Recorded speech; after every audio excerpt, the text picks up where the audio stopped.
Leonora, bakit kayo nasa labas? Maaari po bang magtanong? Tungkol saan at kanino? Tungkol sa aking ina, kumusta po siya nung wala ko dito? Napakabait ng iyong ina. Siya ang tumutulong sa mga taong mangangailangan. Ngunit isang araw, nakita na lang namin itong nakandusay at walang saplot. Maraming salamat po sa iyong papuri sa aking ina. Kaya po ako umuwi sa Pilipinas upang mabigyan ito ng hustisya. Ano pang silbi ng pagiging abogado ko kung hindi ko siya mabibigyan ng hustisya? Kung sino man po ang gumawa sa akin ng ina yon, maganda siya at magbayad siya sa kanyang ginawa.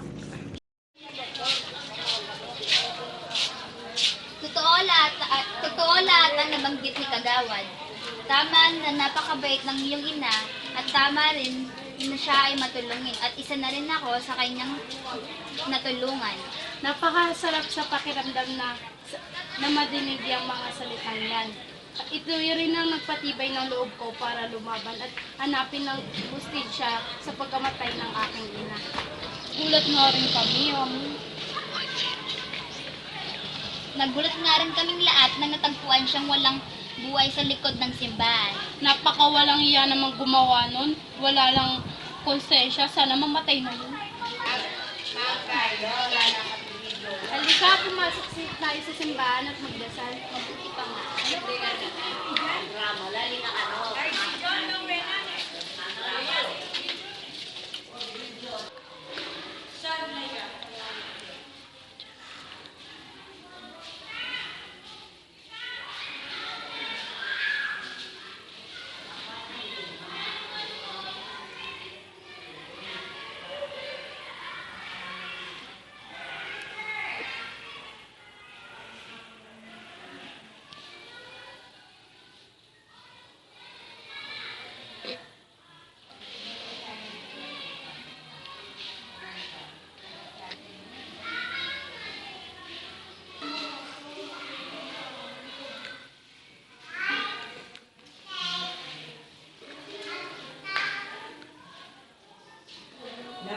Napakagandang binibini. At tila ngayon lang kita nakita rito. Sino siya?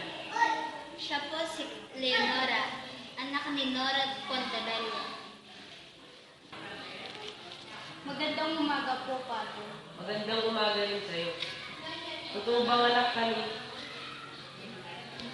Nora Pontebello? Opo, bakit po? Kilala niyo po ba ang aking ina? Halika, umupo muna tayo.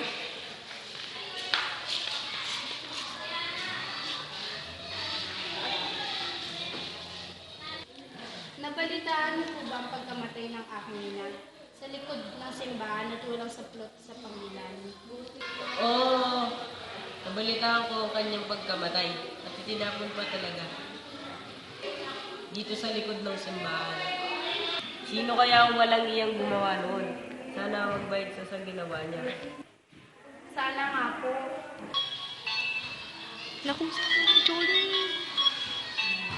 Naku, si Manong Choling, sandali lang.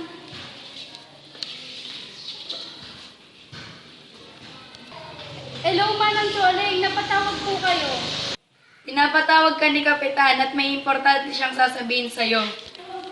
Sige po, pauwi na po kami. Sige po, Father, mauna na po kami.